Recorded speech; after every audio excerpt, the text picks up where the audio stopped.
गुरुर्ब्रह्मा गुरुर्विष्णुः गुरुर्देवो महेश्वरः गुरुः साक्षात् परं ब्रह्म तस्मै श्री गुरवे नमः.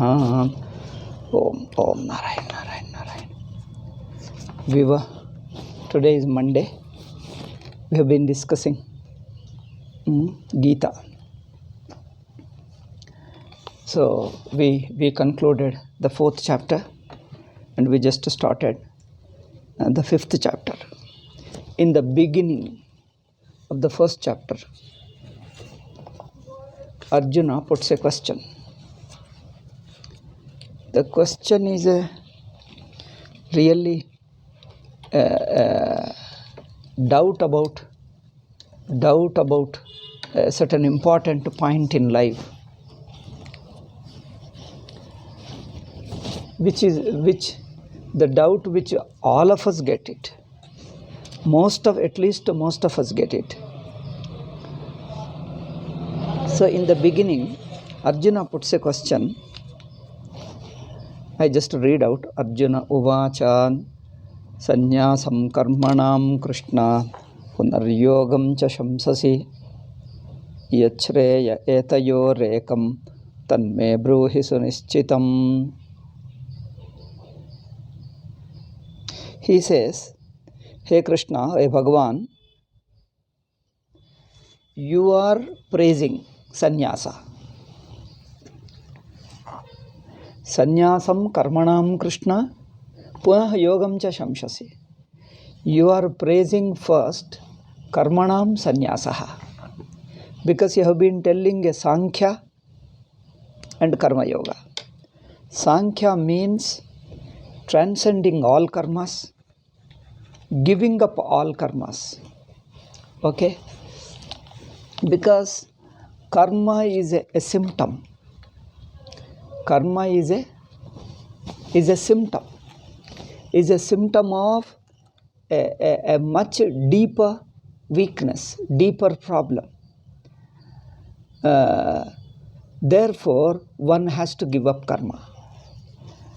In fact, giving up karma means not simply refraining from responsibilities of life, responsibilities of your professional duty, your social duty, your family duty, and personal duties. It's not simply avoiding or not doing and becoming a lazy person or taking to something, whatever a certain lifestyle. That's not enough. That is only an external symptom. Sannyasa or a renunciation of karma. Therefore, in Shankaracharya's teaching, or let us say Vedanta, in Vedanta, the karma has got a much deeper meaning. If we understand karma, we understand sannyasa also well. Because to understand sannyasa, you have to understand karma also, the nature of karma, which Shankaracharya talks about, which Vedanta talks about. If karma is understood as a simple external life activities, then sannyasa also will be misunderstood. So, to be able to understand sannyasa correctly, sannyasa is freedom from all acts, freedom from activity. Then people say, why are you against action? Why are you against the life of activity? Activity is inevitable. It's just a part of life. Everybody has to live. How can a society live? How can a person live? Okay, all this we discussed in the 3rd chapter. But anyway, this topic is again and again is coming. And because many people get these doubts, therefore again Arjuna raises the question. Therefore, activity is a multi-dimensional. Action has to be understood from different levels. One is a lazy man finds action as a lazy man finds act as a burden, as an unnecessary tension, burden. Okay? Lazy man feels activity is a burden. But if he avoids action and lives lazy, he feels a kind of relief. But that's not for long, for a short while. But there is another stage about activity. When you take an enthusiastic action, an interesting action, that action inspires an enthusiasm. Because when you are acting, you feel energetic, both physically and mentally also. You feel mentally energetic, physically energetic. Because action can give you an energy, an enthusiasm, a thrill. But action can depress you. Because if action goes wrong, or the same action, if it is an overaction, or if it is a wrong action, if it is a wild action, impulsive action, aggressive action, see, action is not same. It's of different kinds. There is an aggressive action, motivated action, aggressive action, motivated action, or a regulated action, purposeful and regulated diplomatic action, a purposeful, regulated, a motivated action. Okay. There is a forced action. Okay. One is an aggressive action, motivated action, impulsive action, or there is a forced and impulsive action. One is forced and impulsive action. Another is motivated, desire prompted, aggressive action. And that action becomes sometimes a pressure and tension. Sometimes it gives you enthusiasm and energy. Sometimes it gives you enthusiasm and energy. Sometimes if it is impulsive, if it is an aggressive, if it is a hard and aggressive action, it tires you, you feel you need rest. Okay, physically you need rest. If it is aggressive, pressurizing, tension causing, if it is aggressive, hard, stressful, straining action, if it is a straining action, you need physical rest. You need a little relief. Without relief, without rest, you can't enjoy the action. Action may give you energy, action may give you enthusiasm. If for a lazy man, if he is tired of his laziness, taking some responsibility, some good action gives him some energy and enthusiasm. But if the same action goes for a long time, if it runs for a long time, again you need rest. Otherwise, that is a boring and stress. It causes strain again. And psychological action has got two things. One is physically, it strains you. It becomes a heavy physically. Mentally also, it stresses you for two reasons. The stress it causes either due to your aggressive impulse within you, or it is due to a force from outside. If there is a force from outside, or if there is an impulse and aggression within you, in either way, psychologically it creates a stress. Okay, physically strain, psychologically, mentally stress.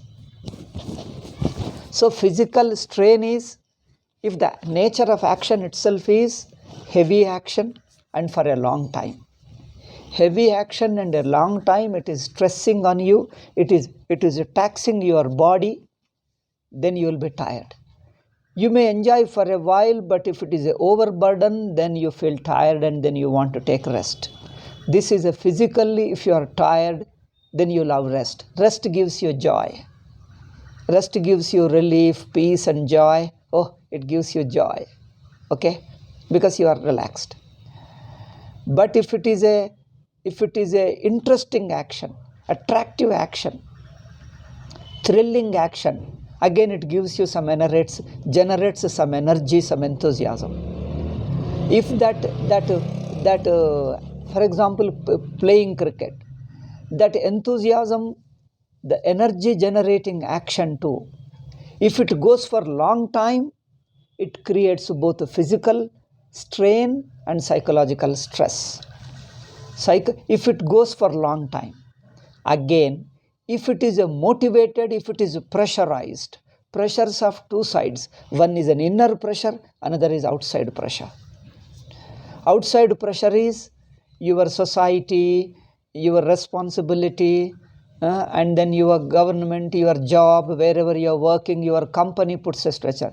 There is a deadline. You have to finish this work within this time. It is not only physically straining, but sometimes psychologically stressing also. Psychologically, it creates a stress because it is a decision making. If you go wrong, you are going to be fired. That means you are going to be removed. Or your life is going to be affected. If it goes wrong, then you will be under stress.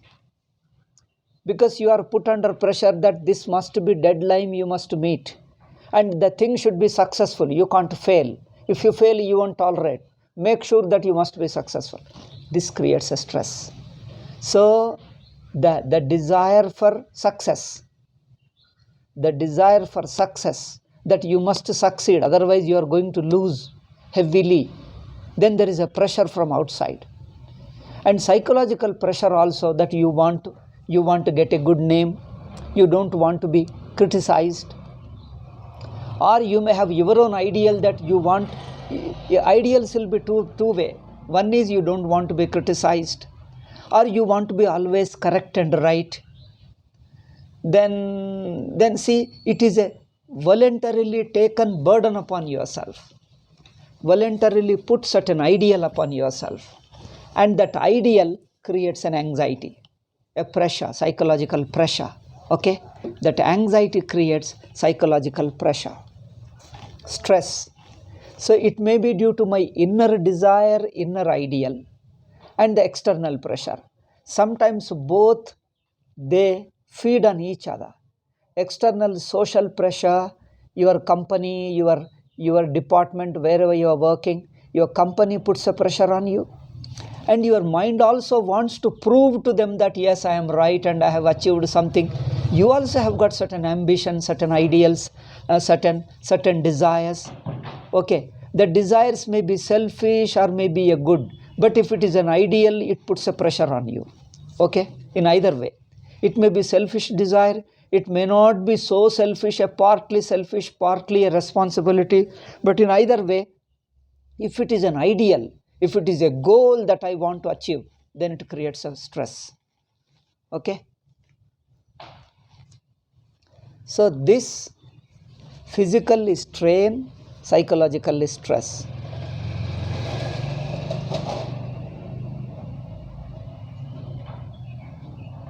If it is for one day, okay, you may do it. But if it is a lifelong pressure, psychological stress, externally responsibilities and forced, somebody is forcing me, psychologically, against your values, sometimes against your ideals, against your ambition, somebody forces, that creates a terrible stress. Against your ideal, against your ambition, or against you have certain values, certain ideals. You are forced by the circumstances, forced by the situation, forced by the people, the society, the government. Okay, the government, the society, or your company. Company is forcing you, then it creates anxiety. You have to reconcile, you have to come to agreement, you have to come to harmony. Harmony you have to discover. Somewhere your mind should be prepared to accept it and not feel the anxiety, not feel the psychological stress. Okay?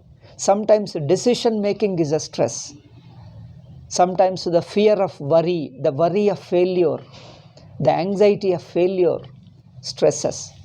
Sometimes the old wounds, that earlier previous activity you failed, people criticized, you feel very guilty, you feel very hurt, you are unable to face your past deeds, past actions, past acts. Sometimes you failed, sometimes you went wrong. All these things create stress, psychological stress. Okay. Then, therefore, karma creates. Under the stress, you tend to do some kind of wrong things. Because under stress, pressure, external pressure, internal pressure. Mind will not be in a healthy mood, in a natural state to take a healthy and right decision. So if the decision goes wrong, you feel guilty. If you feel the external pressure is more than you like it, if it is against your values, if they are pressurizing you and it is against your ideals, against your values, either you have to compromise values or you have to adjust your values, or you should be prepared to accept, reinterpret that, yes, okay, it is not against my ideal, I can accept it. Then if your mind discovers that it is okay, nothing wrong, morally it is not wrong, moral and emotional stress, okay? Sometimes moral stress, anxiety, sometimes emotional anxiety, okay? Moral and emotional, both tax your mind, create a stress on your mind. Anxiety on account of the moral justice, whether I am doing right, whether ethically, morally it is right, it is my right ideal, that also. If it is not, if there is a pressure against my sense of morality, my sense of ethics, I feel tensed up. Then emotionally also, you love a person, the person behaves differently and person goes away, you want the person to be happy, or you love the person goes against you. Person hurts you, behaves against your expectation, because emotion creates expectation. Either you want the person to behave like that, or you want the person to be happy, but the situation is such that person cannot be happy. He or she is under some stress. Then you feel that the person whom you love so much should not come to harm, should not come to suffer. But suffering seems to be inevitable, due to external situation or due to their own personal weaknesses and mistakes, due to their own taking wrong ideals, wrong stand, wrong immoral idea out of overconfidence or some rashness, whatever reason, there are various reasons. Person himself takes emotionally wrong stand. Person himself is emotionally under stress. Since you love them, their stress, their problem becomes your problem. You will be under stress. Okay? Emotionally you are hurt, or you feel guilty, or you are emotionally get disturbed. What you call another is morally you get disturbed. Third reason is the practical need, that you are going to lose your money, you are going to lose certain important thing in your life. If you fail, you are going to lose something in your life.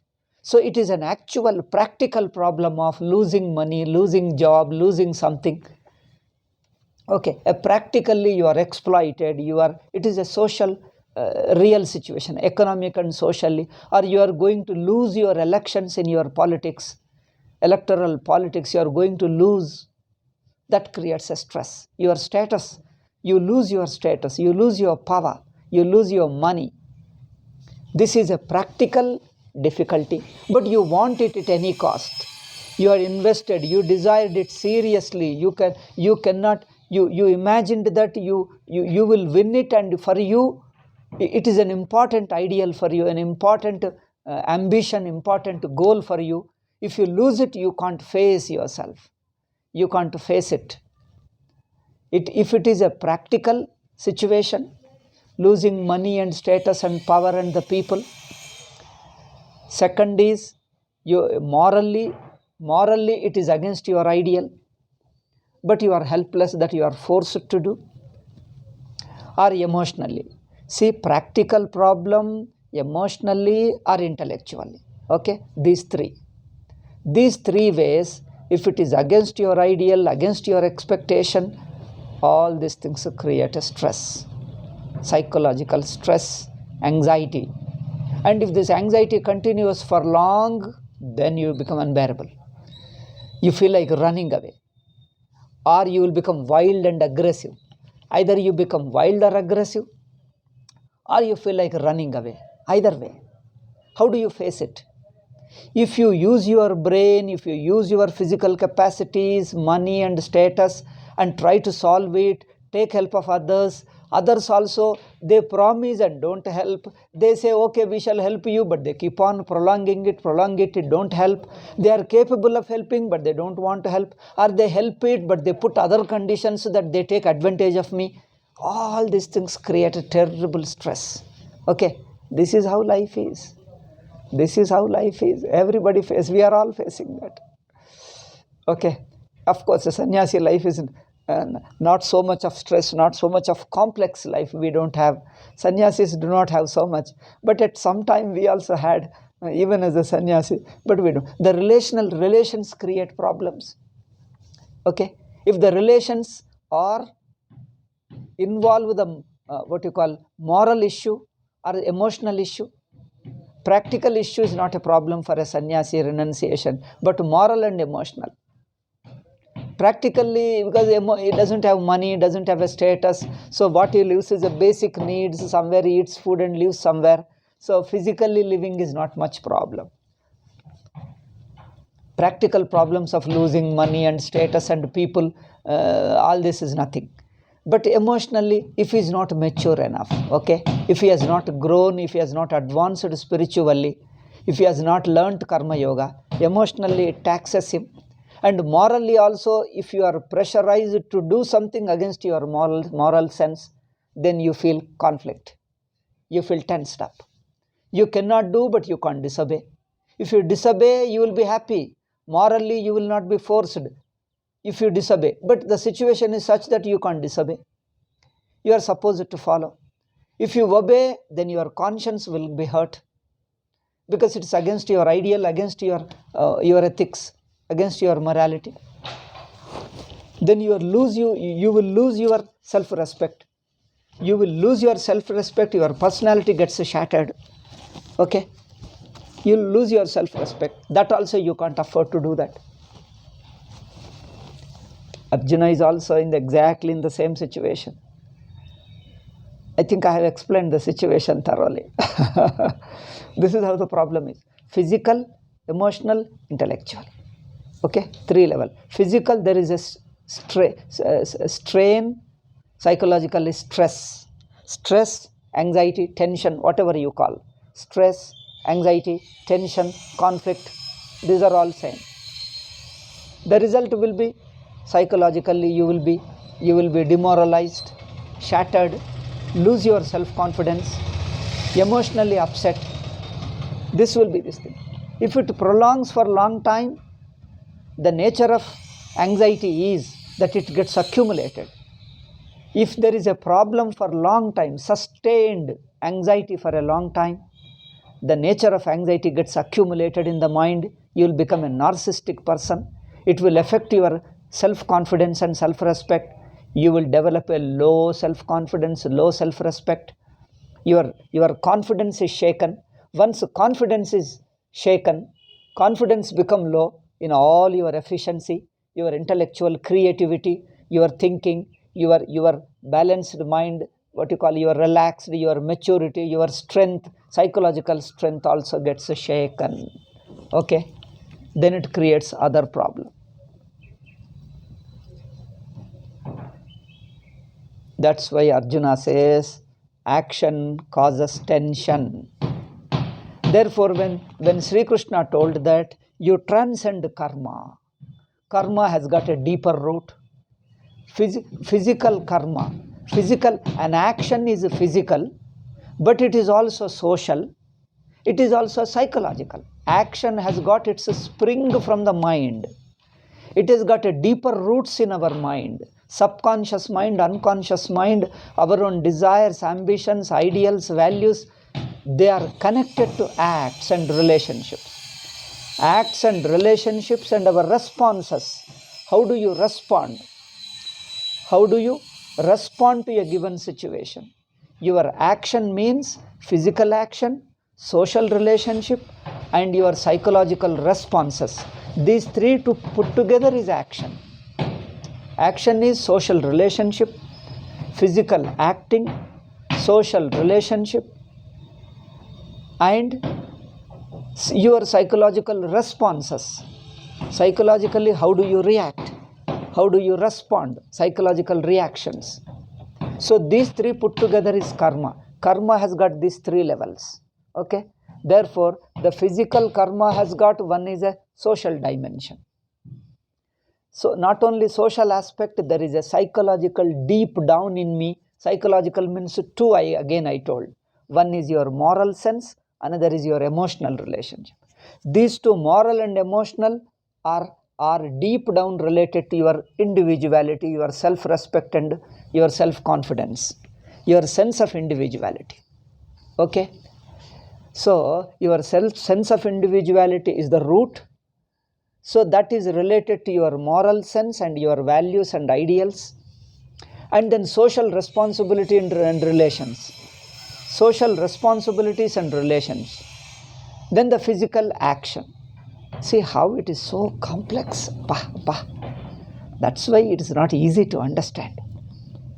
But our education system doesn't teach us all these things. Bhagavad Gita teaches all these things because this is most important for everybody. Everybody needs it. So we have to balance all these things in such a way that you can act at the same time, not get disturbed, be successful in life, not get disturbed, and still live a peacefully confident and happy life and also a creative person. A creative person, don't lose your spiritual powers, your psychological strength, your inner strength you should not lose.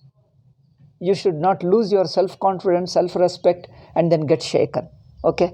You should have your natural enthusiasm, the spontaneous creativity and enthusiasm, a creative thinking and a natural enthusiasm. Okay? A natural enthusiasm and creative thinking. These two is your natural strength. That natural strength gets affected, your creative thinking goes away, you won't get a new idea. How to handle, how to solve a problem, how to handle, how to take it. Your thinking gets pressurized. That means your creative thinking of new ideas, newly responding it goes away, suffers. You become either mechanical or imitative. You keep repeating the same thing. Or you get blocked, you don't know how to do, you become helpless. Either mechanical or repetitive or helpless or reacting. You react rather than being creative. Rather than being creative, you tend to be mechanical, escaping or reacting and all this, or aggressive like that. But a creative thinker finds out a new idea, an alternative idea, new way of responding, new way of reacting, new way of relating to socially to the people, new way of acting, new way of talking. You find out in another way. By if you are creative, if you are a creative thinker. And also along with it, combined with enthusiasm. Enthusiasm gives you patience. Patience to handle. Patience to face. Okay? Your mind is relaxed, patience, and also enthusiastic. When you have enthusiasm, your mind is relaxed. Mind has a patience. Then you will be again thinking, again patiently watching, looking another angle, another way. That gives you a psychological energy, psychological strength. It doesn't allow you to what you call, develop a stress, anxiety. It doesn't, because it can face the anxiety. It doesn't allow the anxiety. If it has got a natural enthusiasm and patience and a relaxed mind with a patience, with a natural, a continuously renews your enthusiasm, a continuously renewing and inspiring enthusiasm.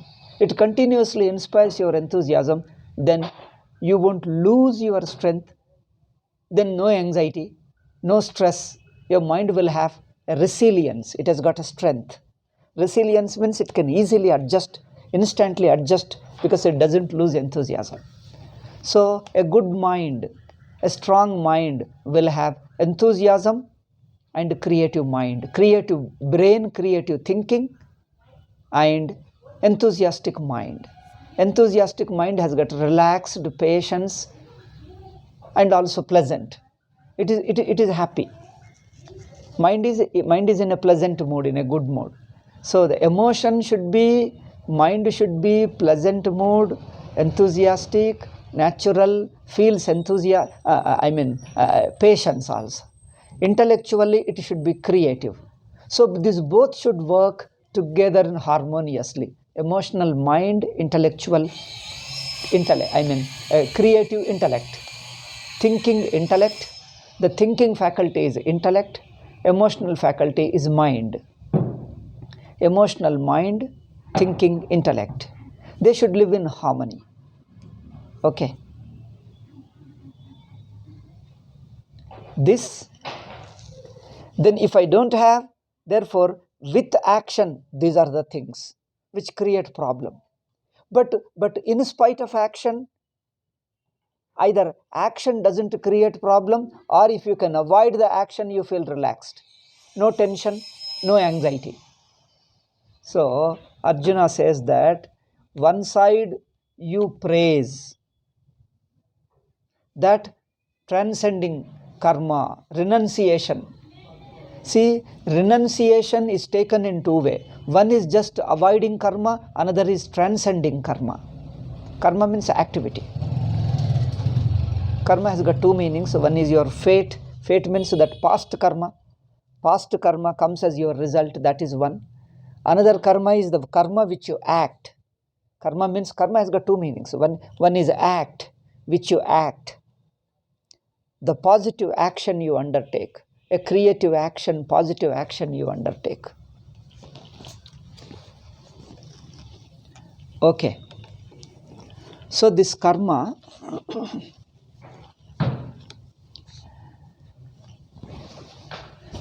has got its deeper roots. One thing. Second thing is, karma can mean, renunciation of karma can mean simply avoiding a situation or avoiding one karma. How long you can avoid? You can avoid tentatively, temporarily, a given karma, not all karmas. See, you may avoid for a short while, or you may avoid one particular karma, one particular activity of life. You may drop it and adopt in another work. You may change your plan and idea and then drop it, and you have another plan, another idea, and another action.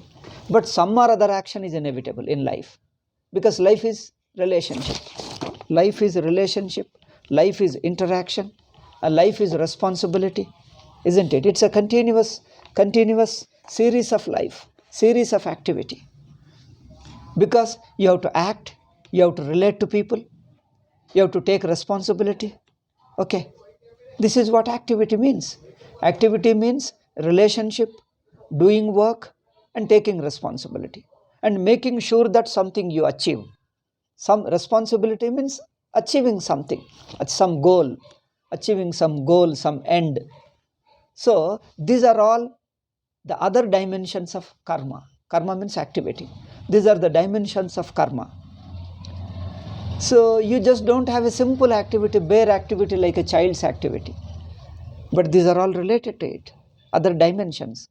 Therefore, this karma creates stress and strain. Physical strain, psychological stress. Physical strain, we know how to regulate, how to organize your timings, and then you are physically keeping fit and doing yoga and asanas, and also organizing your activity, that you don't get overstrained.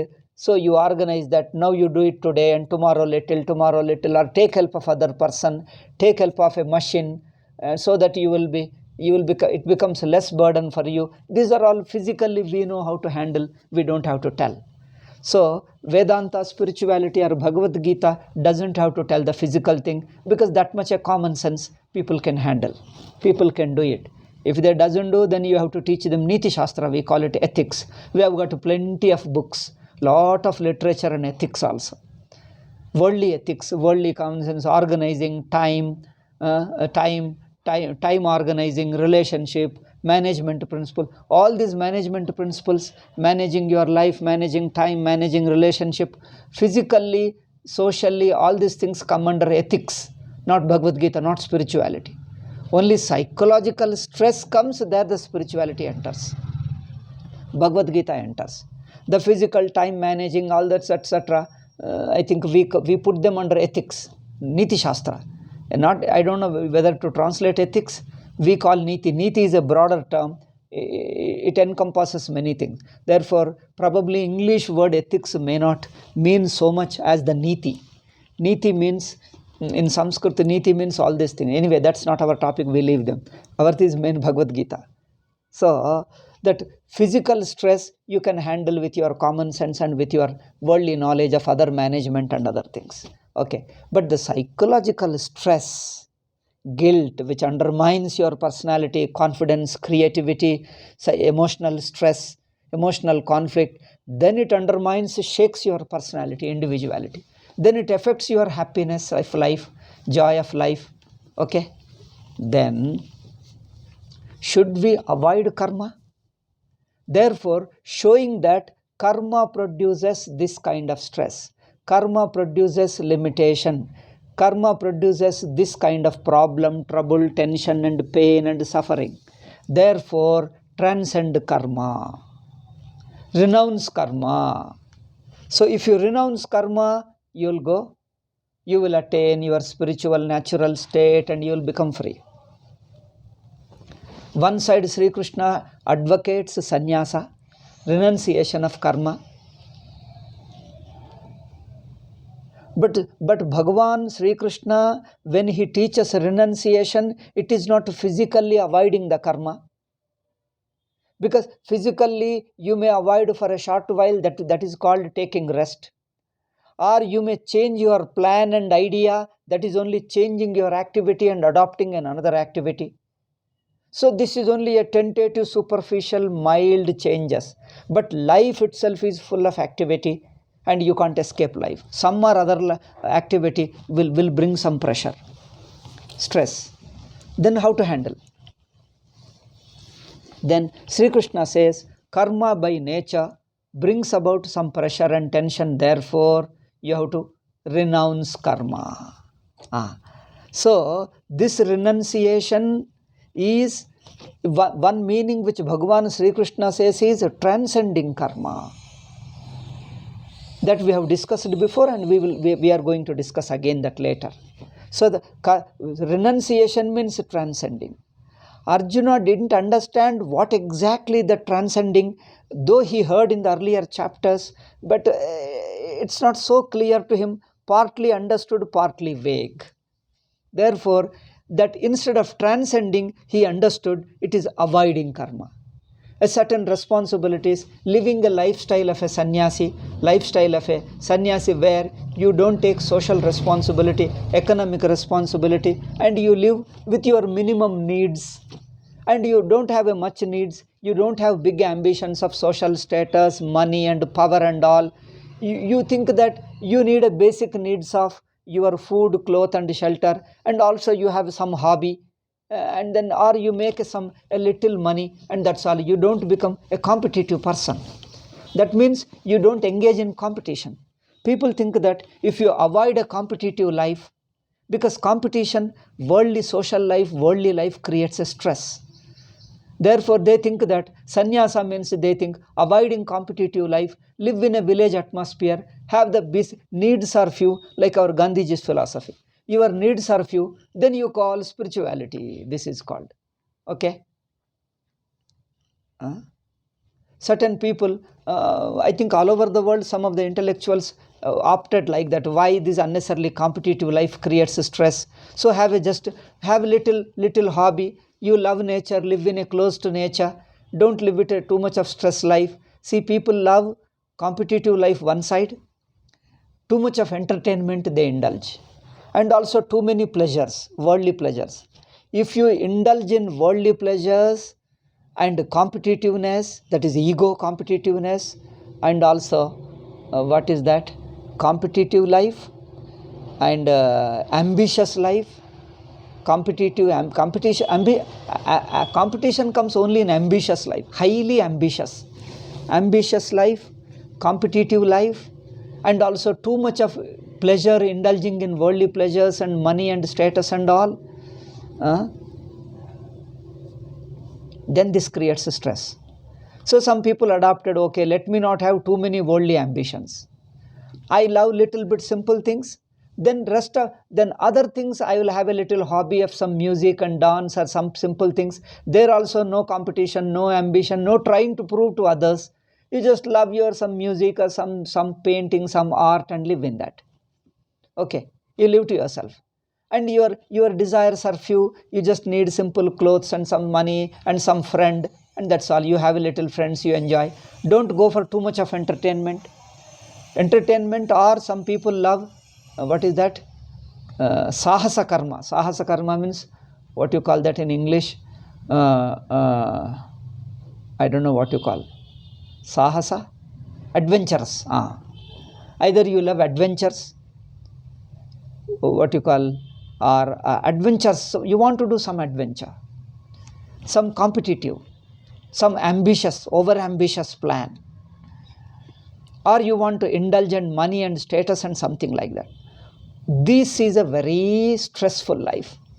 Therefore, people think like that. A lifestyle which doesn't involve competitiveness, over ambition, what you call adventurous thing, a simple life, normal life, having a little music or some dance or some literature or some kind of a hobby which relaxes your mind and gets you a minimum income, which takes care of your food, cloth and some small space. You have a little friends, not a continuously problematic friends that you have to face them, you have to be diplomatic and all that. You don't have to be in diplomatic. Politics creates a lot of stress. Okay, you don't go to that. Live a simple life. Religion also. Religion means the modern sense religion, not your Indian religion, but the modern sense. The religion creates a lot of stress because a fanatic dogma that creates a stress. That's why people become either egoistic or frustrated or psychological problem, or they start destroying other religions, criticizing other religions. Then you will become divide people and go against people, hate others. Religion also creates, politics also creates. And you have got this kind of ambitions and adventures also create. Therefore, some people, Arjuna thinks that avoiding karma means, he thinks this kind of life means a kind of a life which is a quiet life, not ambitious life, a simple life. I don't know what you call it, is a renunciation.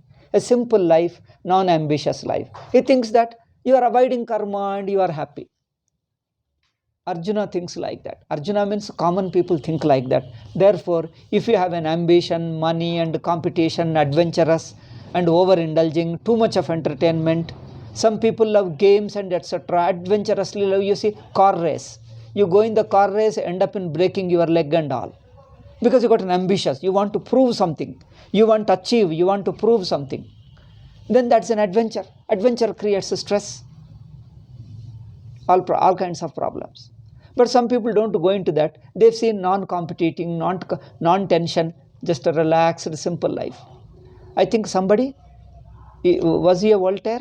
No, I don't know whether. Walden, somebody wrote Walden, I don't remember.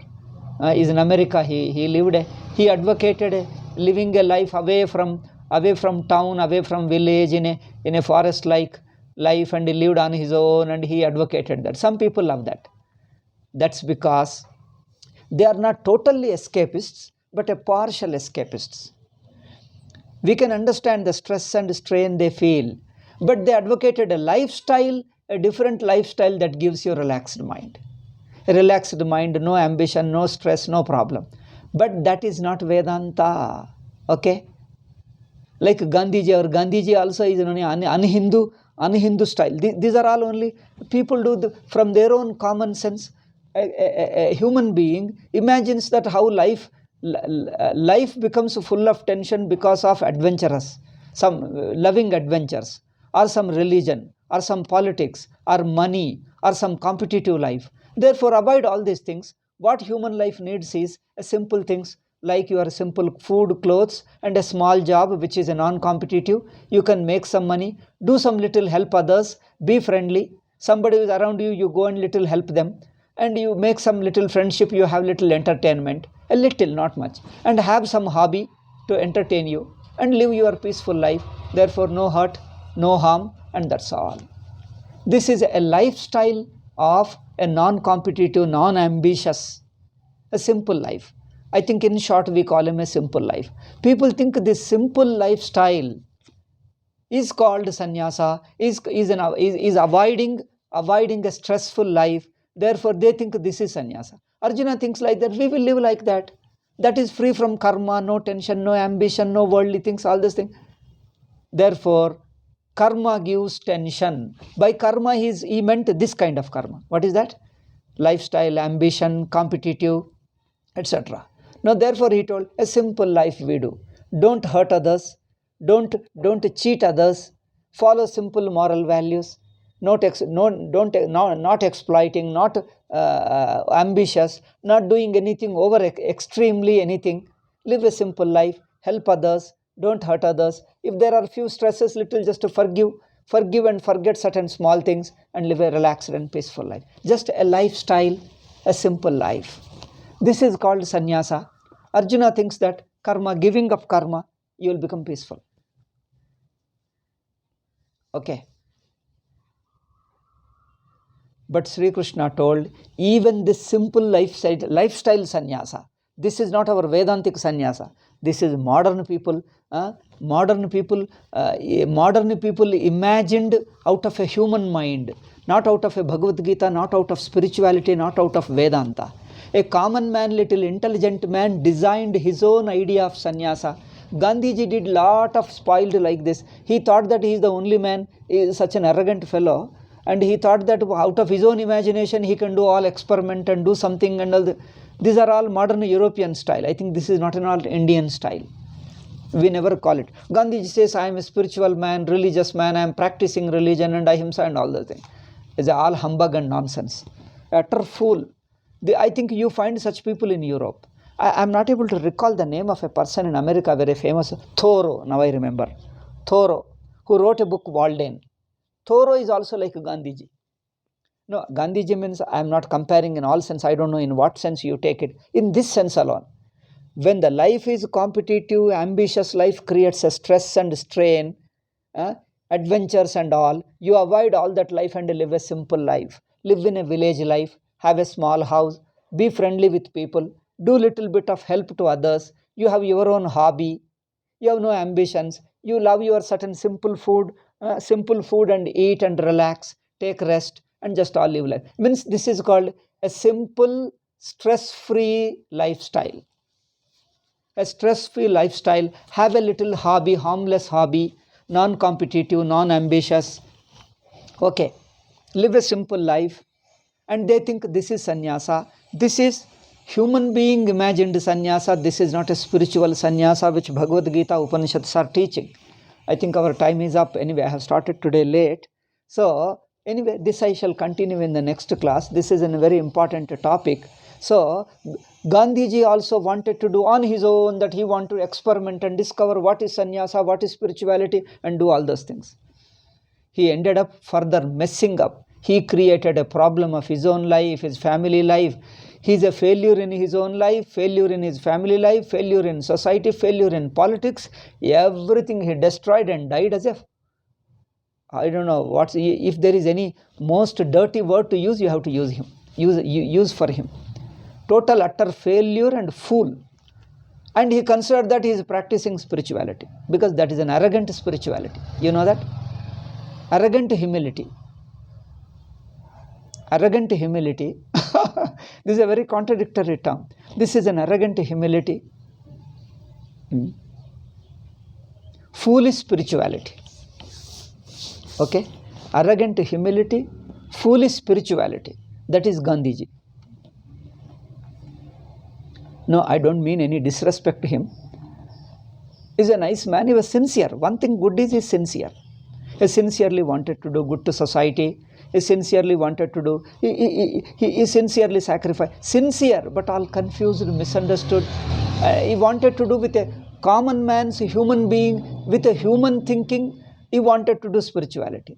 He was not a rishi. But he didn't transcend the human limitations and went to the, neither he had a guru, nor he understood spirituality, nor he himself discovered like Ramana Maharshi. Neither he came in a traditional Vedanta and going to a traditional guru and learnt Vedanta. Nor he, due to his Purva Janma Samskara, nor he lived like Ramana Maharshi. Neither like Ramana Maharshi, nor like our traditional sadhus, traditional Vedanta and this thing. So he wanted to do with his common sense, he wanted to do on his own and do. Ultimately ended up like a Thoreau. Thoreau sees good is individual life.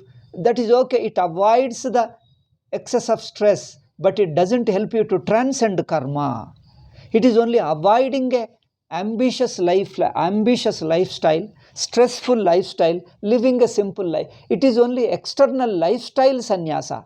It is not inward transcending karma and understanding spiritual depth, spiritually self-knowledge, awakening to the Atma. All that is missing in Gandhiji, because he never understood that there is such a thing existing, and he didn't know, and he never approached a guru, nor he was like Ramana Maharshi, neither he was like Ramana Maharshi, nor his approached guru. Traditional teaching and Vedanta. Therefore, he is Ubhaya Bhrashta, we call in our Indian language. Ubhaya Bhrashta. Ubhaya Bhrashta means neither here nor there. He lost both the ways. He lost both the spiritual life and worldly life. And he became a one pervert, a strange pervert, who comes closer to like certain European and American Western people. On their own human thinking, they design their own spirituality, their own these things, the strange life, like Thoreau. People call them a strange person. But many people now have not imitated him. There is no tradition, there is no religion following him in his name. He just lived in his own life and he passed away. That's all. Some people appreciate it, oh, very nice, but nobody can live that. Okay, some people can live, but that doesn't avoid your real problems of life. Okay. So Arjuna thinks that way, and he says that avoiding karma is good. Why not I live a simple life? But Bhagavan Krishna says, when he says sannyasa, he doesn't mean this lifestyle sannyasa of Thoreau and then Gandhiji and kind of these things. He meant transcending karma in a spiritual sense, because karma has got a root, that is ajnana, jiva, all that goes much deeper into philosophical, deeperly spiritual in Vedantic depth. So when Bhagavad Gita or Vedanta says karma, whether you live an ambitious active life or even a simple life of a Gandhiji, both are equally karma for us. In spiritual sense, even this is karma, that is also karma. Both are karma, because karma means the sense of becoming, the cause and effect relationship. Sense of individuality and the sense of becoming are involved even in that, because that is not transcended. Sense of individuality, that is jiva, and sense of becoming, that is karya karana bhava, karma karma phala. You have not transcended karma karma phala. So you will have another birth, another janma, and you will be continuing, all that will continue like before. So that is a simple lifestyle, avoids papa, but it doesn't avoid the cause and effect relationship of world. The samsara, you have not transcended samsara. You only have become a lesser samsari, that's all. A lesser simple samsari, not very aggressive, a simple samsari, but you have not transcended samsara. Therefore, Sri Krishna told, you have to transcend that karma. So karma has got a root in your mind. Two level. One is your individual weaknesses, desires and etc. Second is the very jivahood. The very individuality lives in time and space, that is cause and effect. You live in time and space, you live in cause and effect relation level, that is being and becoming, that is becoming. You are now and you will do something and live something and become somebody else. So even this is not transcended. So this is not the sannyasa which Vedanta means. Vedanta means out of your self-inquiry, out of your understanding the Atma, understanding the nature of the Atma consciousness, you transcend your individuality, which means individuality. The individuality means identification with the body, sense organs and mind. You come to feel, experience an individual. You are surrounded by the world and you become an individual. This has to be transcended by your understanding. That is a still deeper level of sannyasa. Arjuna didn't understand that deeper level which Bhagavan Sri Krishna told. Then he thought that this avoiding karma is good. Why are you teaching me? One side you say karma you have to transcend, and then you are again advocating me karma. This Arjuna could not understand. So Arjuna's problem I shall state in another 2 minutes and then conclude today's talk, and we'll answer later. More we'll talk in the next talk. Okay, so Arjuna's understanding of karma and renunciation is different. Sri Krishna's understanding of karma and then advocate again. First he told karma is a problem. Again he advocated karma. Is different. He advocated a sannyasa. So Arjuna's understanding, this aggressive, ambitious life is karma. Arjuna, according to Arjuna's understanding, avoiding it and living a simple life of your Thoreau and Gandhiji simple life, this is called avoiding all tensions and living a simple life. This solves the problem, he thought. Arjuna thinks that is this thing. Therefore, why are you advocating ambitious life of karma? According to Sri Krishna, karma means ambitious life, aggressive life, extroverted life is of course is a tension. But even this secluded life, a simple life also involves the cause and effect and individuality. Even that doesn't excuse you, doesn't exempt you from your life of karma. Even that is a karma. That also produces punya, papa and next birth. It continues your samsara because you are individual and still you are living in cause and effect relationship. You are still individual, living in cause and effect state alone, time, space, cause and effect alone. Therefore, you have not transcended time, space and cause and effect. You have not transcended individuality. Therefore, it is same. But when Sri Krishna advocates sannyasa, he says there is an ultimate sannyasa, another is a gradual, tentative sannyasa. Ultimate sannyasa is by renouncing, transcending karma by understanding Atma. Second is karma yoga, which is a partial sannyasa, that is the very life of karma. You do it as a surrender to God, as a worship to Ishvara, then your individualities, the ambitions, egos, and the stress and strain, all that morality will be handled better. Stress and strain will go away. You will become a karma yogi, a man of peaceful, a man of equanimity of mind. So that karma yoga prepares you for sannyasa. It doesn't totally remove the problem, but partially it handles, makes your personality slightly better and relaxed personality, a little mature personality. So this is a karma yoga. There he says, follow karma yoga, which prepares you for real transcending karma, real sannyasa, real jnana. Okay? So first you have to do the same karma, little more a changed, modified karma as a karma yoga. That karma yoga prepares you. Second stage is the total sannyasa, that is transcending karma. So Sri Krishna's teaching is karma, first avoid the aggressive karma and do it as a karma yoga karma, as a preliminary step, as a preparatory step. Then once you prepare, then you follow the real sannyasa, Veda Jnana, that transcends you. Okay, that's what real sannyasa, he means it. Then Arjuna's understanding, I already told you, stressful, ambitious life you avoid and live a simple life. That's what he thought sannyasa. Then Arjuna says, still why are you advocating karma yoga? By karma yoga, he thought that again going into competitive life and stressful life, oh, that causes me tension. I don't want that. I like this thorough type of lifestyle sannyasa of everything you live a simple life, that live in a monk in a monastery, and I don't know whether monastery people live peaceful or they also have got a tension, I don't know. so you relaxed like a thorough life. Arjuna's understanding of karma, understanding of sannyasa is different. Sri Krishna's teaching, I have told you, different. Because of this difference, Arjuna gets a doubt. Therefore, he puts a question. Abba, he says, why are you advocating? One side you advocate sannyasa, giving up all karmas.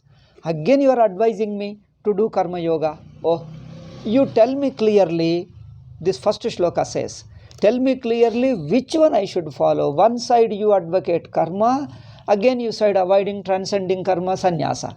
Tell me which one I should follow. You tell me clearly, you are confusing me. This is what a question he raised in the beginning of 3rd chapter. Same thing with a little more modification, with another level, with a deeper level. Again he puts the question. Now Sri Krishna, Bhagavan Krishna answers it. Now I hope I presented the problem clearly. Now Arjuna's misunderstanding and Sri Krishna's level. How Krishna answers it, we shall see in the next class. Okay? I have taken few more. Today I have started very late and taken few more minutes. Okay, sorry. Om Shanti Shanti Shanti Harihi Om Shri Gurubhyo Namaha Harihi Om Tat Sat.